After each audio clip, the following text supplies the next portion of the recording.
Hello friends, welcome to toppers world. നമ്മുടെ ഇന്നത്തെ class നമ്മുടെ ഹാഫ് ഇയർലി എക്സാമിൻ്റെ മോഡൽ ക്വസ്റ്റ്യൻ പേപ്പറാണ്. നമ്മുടെ 5ാം ക്ലാസ്സിലെ കൂട്ടുകാരുടെ അടിസ്ഥാന പാഠാവലിയാണ് നമ്മളിന്ന് ചെയ്യാൻ പോകുന്നത് കേട്ടോ. അപ്പോൾ നമ്മൾ എല്ലാ നിങ്ങൾക്ക് ആവശ്യം എല്ലാ എക്സാമിൻ്റെയും നമ്മൾ മോഡൽ ക്വസ്റ്റ്യൻ പേപ്പർ നമ്മൾ ചെയ്തിട്ടുണ്ട്, നമ്മൾ അപ്ലോഡ് ചെയ്തിട്ടുണ്ട്. തീർച്ചയായിട്ടും കാണുക, നിങ്ങൾക്ക് അത് എക്സാമിന് ഒരുപാട് യൂസ്ഫുൾ ആവും അത്തരം ക്ലാസ്സുകൾ കാണുന്നത്, ചെയ്ത് നോക്കുന്നത്. അപ്പോൾ നമ്മൾ ഇന്ന് ചെയ്യുന്നത് അടിസ്ഥാന പാഠാവലിയാണ്. അപ്പോൾ നമ്മൾ എന്നും പറയുന്ന കാര്യം തന്നെയാണ്. ചോദ്യപേപ്പർ കണ്ടിട്ട് നമ്മൾ അങ്ങനെ ഇങ്ങോട്ട് നമ്മളിപ്പോൾ ഈ ക്ലാസ് നമ്മൾ ചെയ്ത് നോക്കുന്ന കൂട്ടുകാരാണെങ്കിൽ, എഴുതി നോക്കുന്ന കൂട്ടുകാരാണെങ്കിൽ കോപ്പി പേസ്റ്റ് നമ്മൾ ഇവിടെ കാണുന്ന ഉത്തരം അങ്ങനെയാണ് എടുത്ത് എഴുതുകയല്ല ചെയ്യേണ്ടത്. നിങ്ങൾ ചോദ്യം വായിച്ച് മനസ്സിലാക്കിയിട്ട് സ്വയം ഉത്തരം എഴുതാൻ ശ്രമിക്കുക. ഉത്തരം കിട്ടുന്നില്ലെങ്കിൽ മാത്രം, അല്ലെങ്കിൽ ഉത്തരം എഴുതി കഴിഞ്ഞിട്ട് ശരിയാണോ തെറ്റാണോ എന്ന് അറിയാൻ വേണ്ടി മാത്രം ഉത്തരങ്ങൾ കാണുക കേട്ടോ. അല്ലാണ്ട് ഉത്തരങ്ങളും കൂടെ കോപ്പി ചെയ്ത് എഴുതി വെച്ചിട്ട് നമ്മൾ അങ്ങനെ നമുക്ക് പഠിക്കാൻ പറ്റില്ല. അപ്പോൾ നമ്മൾ സ്വയം എഴുതി നോക്കുക. പ്രത്യേകിച്ച് മലയാളം എന്നൊക്കെ പറയുമ്പോൾ നമ്മൾ സ്വയം എന്ത് ചെയ്യണം, എഴുതി ആകുമ്പോഴാണ് അത് കൂടുതലായിട്ട് നമുക്ക് അത് കുറച്ചും കൂടെ നന്നായി വിശദീകരിച്ചൊക്കെ എഴുതാൻ സാധിക്കുള്ളൂ. അപ്പോൾ നമ്മൾ എന്ത് ചെയ്യണം, 5ാം ക്ലാസ് എത്തിയിൽ ഇപ്പോൾ സ്വയം ഉത്തരമൊക്കെ എഴുതാൻ നമുക്ക് അറിഞ്ഞിരിക്കണം. സ്വയം ഒരു കുറിപ്പ് എഴുതാനൊക്കെ നമുക്ക് അറിയണം. അപ്പോൾ അങ്ങനെ ചെയ്യാൻ നോക്കുക കേട്ടോ. അപ്പോൾ 2 മണിക്കൂറായിരിക്കും എക്സാം ഉണ്ടാവുക. ആദ്യത്തെ 15 മിനിറ്റുള്ള സമാശ്വാസ സമയം, അതായത് നമുക്ക് കൂൾ ഓഫ് ടൈമിൽ ചോദ്യങ്ങൾ വൃത്തിയായി വായിച്ച് മനസ്സിലാക്കാൻ ശ്രമിക്കുക. അപ്പോൾ നമുക്ക് ചോദ്യപേപ്പറിലോട്ട് പോകാം. ഒന്നാമത്തെ പ്രവർത്തനം, ആകെ 6 പ്രവർത്തനങ്ങളാണുള്ളത്. അതിൽ ഒന്നാമത്തെ പ്രവർത്തനം വായിക്കാം എഴുതാം. ഒരു ചെറിയൊരു കഥയുടെ ഒരു ഭാഗമാണ് ഇവിടെ കൊടുത്തിരിക്കുന്നത്. അത് വായിച്ചിട്ട് എന്ത് ചെയ്യുക, അതിനുശേഷമുള്ള ഈ 5 ചോദ്യങ്ങൾ, ഒരു 5 ചോദ്യങ്ങളുണ്ട്. ഈ 5 ചോദ്യങ്ങൾക്ക് ഉത്തരം എന്ത് ചെയ്യണം, ടിക്ക് അല്ലെങ്കിൽ ഉത്തരങ്ങൾ എഴുതുകയാണ് ചെയ്യേണ്ടത് അല്ലേ നിങ്ങൾക്ക്. അപ്പോൾ നമ്മൾ ഓരോ ചോദ്യത്തിനും അവിടെ നമുക്ക് ഓപ്ഷൻസ് ഉണ്ട്, അതിൽ ശരിയായ ഓപ്ഷനാണ് എഴുതേണ്ടത്. അപ്പം നമുക്ക് എന്താണ് കഥ എന്ന് വായിച്ചു നോക്കാം. സന്തോഷ് ഏച്ചിക്കാനം എഴുതിയിട്ടുള്ള കഥാകൃത്ത് സന്തോഷ് ഏച്ചിക്കാനത്തിൻ്റെ ഒരു കഥയിലെ ഒരു ഭാഗമാണ്. കഥയുടെ പേര് മധുരക്കിഴങ്ങിൻ്റെ രുചി എന്നാണ് കഥയുടെ പേര്. നമുക്ക് വായിച്ചു നോക്കാം. ഇപ്പോൾ വീഴുമെന്ന് തോന്നുന്ന ഓലപ്പുരയും 5 സെന്റ് മണ്ണും മാത്രം. ഈ കുഞ്ഞുങ്ങൾ എങ്ങനെ ജീവിക്കും? ഗ്രാമം മൂക്കത്ത് വിരൽ വെച്ചു. പതുക്കെ കുഞ്ഞുങ്ങളെ എല്ലാവരും മറന്നു. ഭക്ഷണവുമായി ഇനി ഒരിക്കലും അമ്മൂമ്മ വരില്ലെന്ന് മനസ്സിലായപ്പോൾ 8 വയസ്സുകാരനായ സുജിത്ത് മെല്ലെ പുറത്തിറങ്ങി. കുറച്ചു ദിവസം അയൽക്കാരൊക്കെ എന്തെങ്കിലും കഴിക്കാൻ കൊടുത്തു. അവൻ അനുജത്തിയെ തോട്ടിൽ കൊണ്ടുപോയി തണുത്ത വെള്ളത്തിലിരുത്തി കുളിപ്പിച്ചു. തലമുടി തോർത്തി കൊടുത്തു. മഴ പെയ്തപ്പോൾ തന്റെ പുതപ്പ് അവൾക്ക് കൊടുത്തു. ഇടിവെട്ടിയപ്പോൾ അവൻ പേടിച്ചില്ല, സന്തോഷിച്ചു. ഇടിവെട്ടിയാൽ കൂണുകൾ മുളയ്ക്കുമെന്ന് ജോയിച്ചി പറഞ്ഞു കൊടുത്തിരുന്നു. കൂണുകൾ മുളച്ചാൽ പിറ്റേന്ന് കാലത്ത് അതൊക്കെ നുള്ളിയെടുത്ത് കൊണ്ടുവന്ന് പുഴുങ്ങി കഴിക്കാമല്ലോ. ഇതാണ് നമ്മുടെ കഥ. ഓക്കെ, കഥയുടെ ഒരു ഭാഗം അല്ലെ. നമുക്ക് ചോദ്യങ്ങളിലോട്ട് പോകാം. ഒന്നാമത്തെ ചോദ്യം, ഗ്രാമം മൂക്കത്ത് വിരൽ വെച്ചു എന്നതുകൊണ്ട് അർത്ഥമാക്കുന്നത് എന്താണ് അല്ലെ? എന്നതുകൊണ്ട് അർത്ഥമാക്കുന്നത് എന്താ?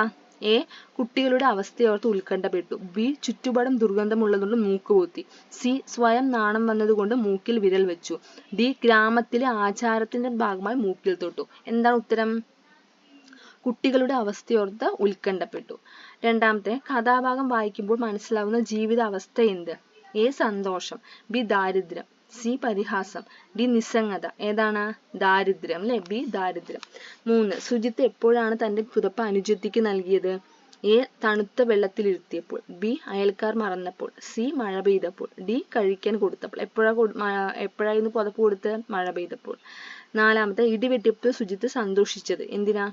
എ, അയൽക്കാരെ ഓർത്ത്. ബി, അമ്മൂമ്മയോർത്ത്. സി, കൂണുകൾ മുളയ്ക്കുന്നതിനാൽ. ഡി, വെള്ളം തണുക്കുന്നതിനാൽ. എന്തുകൊണ്ടാണ് സന്തോഷിച്ചത്? അതെ, കൂണുകൾ മുളയ്ക്കുന്നതിനാൽ. 5, 8 വയസ്സുകാരനായ സുജിത്ത് മെല്ലെ പുറത്തിറങ്ങി. എപ്പോൾ? എ, ഓലപ്പുര ചോർന്നപ്പോൾ. ബി, ഭക്ഷണമായി ഇനി അമ്മൂമ്മ വരില്ലെന്ന് അറിഞ്ഞപ്പോൾ. സി, തോട്ടിൽ വെള്ളം കയറിയപ്പോൾ. ഡി, ശക്തമായ മഴ പെയ്തപ്പോൾ. എപ്പോഴാ? ബി, ഭക്ഷണമായി ഇനി അമ്മൂമ്മ വരില്ലെന്ന് അറിഞ്ഞപ്പോൾ അല്ലേ. അപ്പൊ നോക്കൂ, ഈ കാണുന്ന പാരഗ്രാഫിൽ ഉള്ള അതേ ഉത്തരങ്ങൾ തന്നെയാണ്. അപ്പൊ നമ്മൾ വൃത്തിയായി വായിച്ചു നോക്കിയാൽ നമുക്ക് ഈ 5 മാർക്ക് നമുക്ക് സ്കോർ ചെയ്യാൻ പറ്റും അല്ലേ. അപ്പൊ നന്നായി വായിച്ചു നോക്കുക കേട്ടോ, വായിക്കാൻ ശ്രമിക്കുക. അടുത്ത രണ്ടാമത്തെ പ്രവർത്തനം, എ പാർട്ട് ഉണ്ട്, ബി പാർട്ട് ഉണ്ട്. എ പാർട്ടിൽ കുറിപ്പ് തയ്യാറാക്കുകയാണ് ചെയ്യേണ്ടത്. ആരെ കുറിച്ച് എഴുതേണ്ടത്? ചോദ്യ പേപ്പർ അത്ര ക്ലിയർ അല്ല കേട്ടോ, ഞാൻ വായിക്കാവേ ചോദ്യം. ഉറക്കം തൂങ്ങിക്കൊണ്ട് അവൻ ഭക്ഷണത്തിന് മുന്നിലിരുന്നു. അമ്മ ചോറ് കുഴച്ച് വാരിക്കൊടുക്കും. എന്റെ മോൻ ഇത്തിരി കൂടി ഉണ്ടോളൂ. മുത്തശ്ശി ഒരു കഥ തുടങ്ങുന്നു എന്ന കഥയിലെ അമ്മ മകനോടുള്ള വാത്സല്യവും കരുതലും പ്രകടിപ്പിക്കുന്ന സന്ദർഭമാണിത്. അമ്മയുടെ മറ്റു പ്രത്യേകതകൾ എന്തൊക്കെയാണ്? അമ്മ എന്ന കഥാപാത്രത്തെ കുറിച്ച് കുറിപ്പ് തയ്യാറാക്കുക.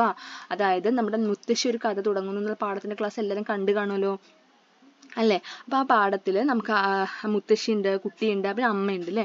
അല്ല, അമ്മ എന്ന കഥാപാത്രത്തെ കുറിച്ചുള്ള കഥാപാത്ര നിരൂപണമാണ് ഇവിടെ എഴുതാൻ പറയുന്നത്. കുറിപ്പായിട്ട് അമ്മയെക്കുറിച്ചാണ്, അതായത് ആ കഥയിലെ അമ്മയെക്കുറിച്ചാണ് എഴുതാൻ പറയുന്നത് കേട്ടോ. അപ്പം എന്ത് ചെയ്യുക, അമ്മയെക്കുറിച്ച് നിങ്ങൾക്ക് അറിയുന്ന കാര്യം ഒരു കുറിപ്പായിട്ട് എഴുതുക. നമുക്ക് എഴുതാം കേട്ടോ. അപ്പൊ എന്താണ് ആദ്യം നമ്മൾ എപ്പോഴും എഴുതുന്ന സമയത്ത് എന്ത് ചെയ്യണം? അതെ, എന്ത് ചെയ്യണം?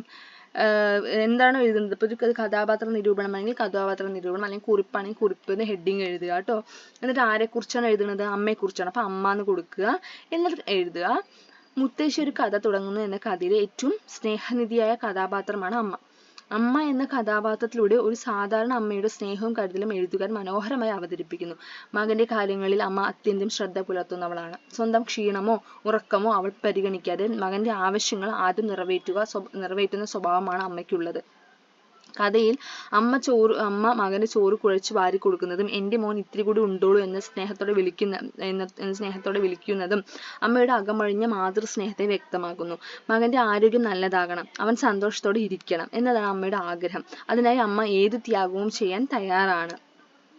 അമ്മ മകനെ വെറും ഭക്ഷണം കൊടുക്കുന്നവളായി മാത്രം കാണുന്നില്ല, അവന്റെ മനസ്സും വികാരങ്ങളും മനസ്സിലാക്കുന്നവളാണ്. മകന്റെ ചെറിയ ഇഷ്ടങ്ങൾ പോലും അമ്മ ശ്രദ്ധിക്കുന്നു.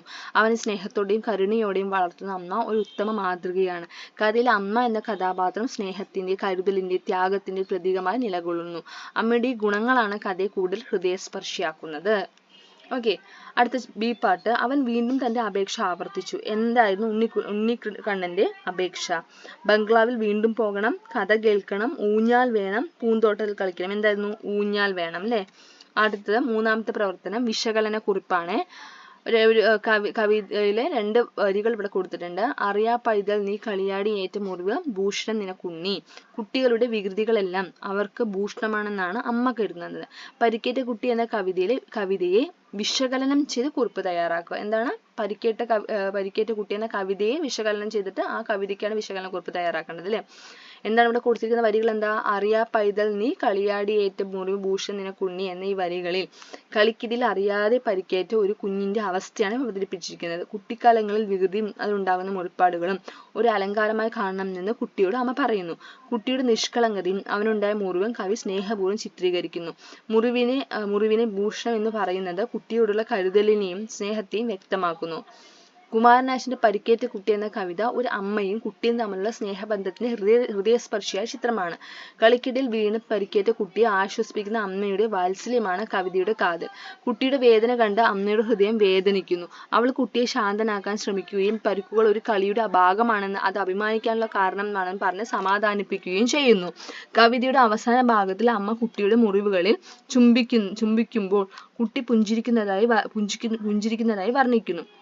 ഇത് അമ്മയുടെ സ്നേഹത്തിന് മുറിവുകളെ ഉണക്കാനുള്ള ശക്തി ഉണ്ടെന്ന് കാണിക്കുന്നു. കാർ നീങ്ങും ശശി പോലെ എന്ന ഉപമയിലൂടെ കുട്ടിയുടെ മുഖത്തെ പുഞ്ചിരിയെ വർണ്ണിക്കുന്നത് കവിതയ്ക്ക് കൂടുതൽ സൗന്ദര്യം നൽകുന്നു. വാത്സല്യത്തിന്റെ ആഴവും സ്നേഹത്തിന്റെ ശക്തിയും ലളിതമായ ഭാഷയിൽ അവതരിപ്പിക്കുന്ന ഈ കവിത ഏതൊരു വായനക്കാരന്റെയും മനസ്സിൽ മാതൃസ്നേഹത്തിന്റെ മധുരം നിറയ്ക്കുന്നു. ഇരു കവിതകളിലും കുട്ടിയെ കേന്ദ്ര കഥാപാത്രമായി അവതരിപ്പിക്കുന്നു. കുട്ടിയുടെ നിഷ്കളങ്കതയും അവനുണ്ടാകുന്ന വേദനയും ഇരു കവിതകളിലും പൊതുവായ ആശയമാണ്. കുട്ടികളുടെ വേദനയെ സ്നേഹത്തോടെയാണ് കരുതലോടെയാണ് സമീപിക്കേണ്ടെന്ന ആവശ്യകതയാണ് കവിതകൾ സൂചിപ്പിക്കുന്നത്. അടുത്തത് ബി പാർട്ടാണ്. കുമാരനാശാന്റെ ഏത് കൃതിയിൽ നിന്ന് എടുത്തതാണ് പരിക്കേറ്റ കുട്ടി എന്ന കവിത? ഏതാണ്? പുഷ്പവാടി അല്ലേ. അടുത്തത് നാലാമത്തെ പ്രവർത്തനം ആസ്വാദനക്കുറിപ്പാണ്. നമ്മുടെ ആരെഴുതിയതാണ്? കവയിത്രി നീതു ജെ എഴുതിയിട്ടുള്ള കടൽ എന്ന കവിതയിൽ കുറച്ച് വരികളാണ് ഇവിടെ കൊടുത്തിരിക്കുന്നത് കേട്ടോ. നമുക്കത് വായിക്കാം. കടലേ നിന്നുടെ കഞ്ഞിയിൽ ആരാണ് ഉപ്പ് കലക്കി പറയാമോ? ഉപ്പത് കൂടിയ കാരണമാണോ നീ എപ്പോഴും തുള്ളുന്നു? നിന്നെ കാണാൻ നിൽക്കുന്നേരം തിരകൾ വന്നു നനയ്ക്കുന്നു. നിന്നുടെ കയ്യിൽ മുത്തുണ്ടോ? മുത്തിലൊരെണ്ണം എനിക്കുണ്ടോ? ഇതാണ് നമ്മുടെ കവിത. കടൽ എന്ന കവിത വായിച്ചല്ലോ. കവിതയുടെ ആശയം, ഇഷ്ടവരികൾ, വാക്കുകളുടെ ഭംഗി, മറ്റു പ്രത്യേകതകൾ എന്നിവ ചേർത്ത് കവിതയ്ക്ക് ആസ്വാദനക്കുറിപ്പാണ് തയ്യാറാക്കേണ്ടത് കേട്ടോ. അപ്പോൾ ആസ്വാദനക്കുറിപ്പാണ്, കുറച്ച് വിശദീകരിച്ച് തന്നെ എഴുതാൻ ശ്രമിക്കുക. അപ്പോൾ ആസ്വാദനക്കുറിപ്പാണ്. കടൽ എന്ന കവിതയിൽ കവി കടലിനെ വിശാലതയും അഗാധതയും അതിന്റെ വിവിധ ഭാഗങ്ങളുമായി മനോഹരമായി അവതരിപ്പിച്ചിരിക്കുന്നു. കടൽ എന്ന പ്രകൃതി ഘടകം മനുഷ്യന്റെ മനസ്സിനെ ആകർഷിക്കുന്നതും ചിന്തിപ്പിക്കുന്നതുമായ ഒന്നാണ്. കവിതയുടെ തുടക്കം മുതൽ അവസാനം വരെ കടലിന്റെ ശക്തിയും സൗന്ദര്യവും ഒരുപോലെ പ്രതിഫലിക്കുന്നു. കടൽ എപ്പോഴും ചലനത്തിലായിരിക്കുന്ന ഒരു പ്രകൃതി സംവിധാനമാണ്. തിരമാലകളുടെ ശബ്ദവും ഉയർച്ചയും താഴ്ചയും കവിതയിൽ ജീവന്തമായി ചിത്രീകരിക്കുന്നു. ഈ തിരമാലകൾ കടലിന്റെ ശക്തിയെയും അചഞ്ചലതയെയും സൂചിപ്പിക്കുന്നു. ഒരേ സമയം കടൽ ശാന്തമായും നിലകൊള്ളുന്നതും മറ്റൊരു സമയം ഭയാനകമായി മാറുന്നതും കവിതയിൽ വ്യക്തമാണ്. ഇതിലൂടെ കടലിന്റെ വൈവിധ്യമാർന്ന സ്വഭാവങ്ങളാണ് കവി അവതരിപ്പിക്കുന്നത്. കവിതയിൽ കടലിന്റെ അഗാധത മനുഷ്യന്റെ ചിന്തകളോടും വികാരങ്ങളോടും ഉപമിക്കുന്നു. മനുഷ്യ ജീവിതം പോലെ തന്നെ കടലും അനിശ്ചിതത്വങ്ങളാൽ നിറഞ്ഞതാണെന്ന് എന്ന ആശയം കവിത മുന്നോട്ട് വയ്ക്കുന്നു. കടലിനെ നോക്കുമ്പോൾ മനുഷ്യന്റെ മനസ്സിൽ ഉയരുന്ന കൗതുകം, ഭയം, അതിശയം എന്നിവ കവിതയിലൂടെ വായനക്കാരിലേക്ക് പകരുന്നു. കവിതയുടെ ഭാഷ ലളിതവും സുന്ദരവുമാണ്. ദൃശ്യങ്ങൾ സൃഷ്ടിക്കുന്ന പദങ്ങൾ കവിതയെ കൂടുതൽ ആസ്വാദ്യകരമാക്കുന്നു. കടലിന്റെ നീലിമയും തിരമാലകളുടെ ചലനവും വായനക്കാരുടെ കണ്ണിന് മുമ്പിൽ തെളിയുന്ന വിധത്തിലാണ് കവിത എഴുതിയിരിക്കുന്നത്.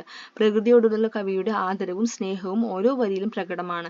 കവിതയിലെ ആശയം കുട്ടികൾക്ക് എളുപ്പം മനസ്സിലാക്കാവുന്ന രീതിയിലാണ് അവതരിപ്പിച്ചിരിക്കുന്നത്. കടലിന്റെ മഹത്വം മനസ്സിലാക്കാനും പ്രകൃതി ആദരിക്കാനും കവിത പ്രേരിപ്പിക്കുന്നു. പ്രകൃതിയുമായി മനുഷ്യനുള്ള ബന്ധം തിരിച്ചറിയാനും ഈ കവിത സഹായിക്കുന്നു.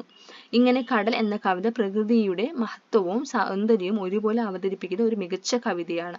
വായനക്കാരുടെ മനസ്സിൽ കടലിന്റെ ചിത്രങ്ങൾ സജീവമായി തെളിയിക്കുന്ന ഈ കവിത ഏറെ ആസ്വാദ്യകരവും ചിന്തിപ്പിക്കുന്നതുമാണ്.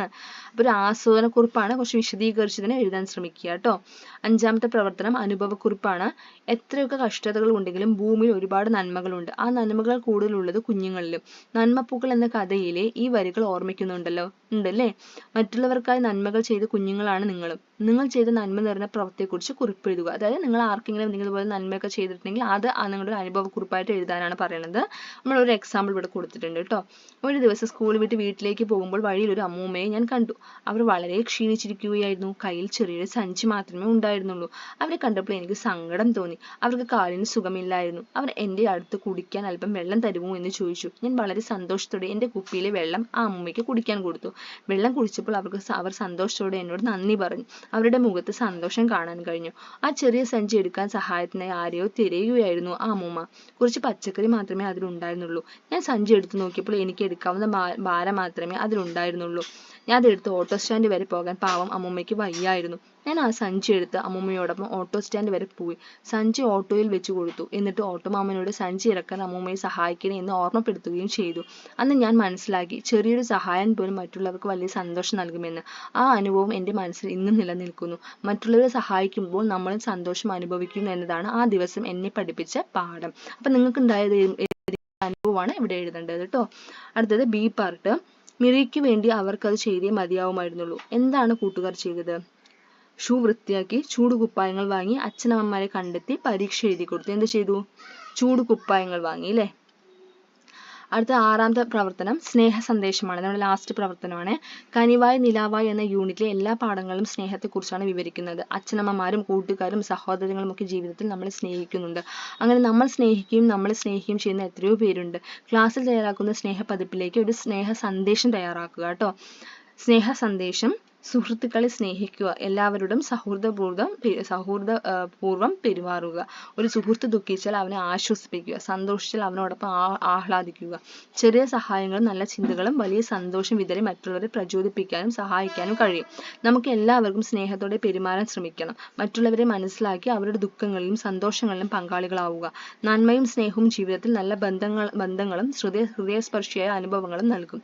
സുഹൃത്തുക്കളോടും അധ്യാപകരോടും സഹപാഠികളോടും സ്നേഹപൂർവ്വം പെരുമാറൂ.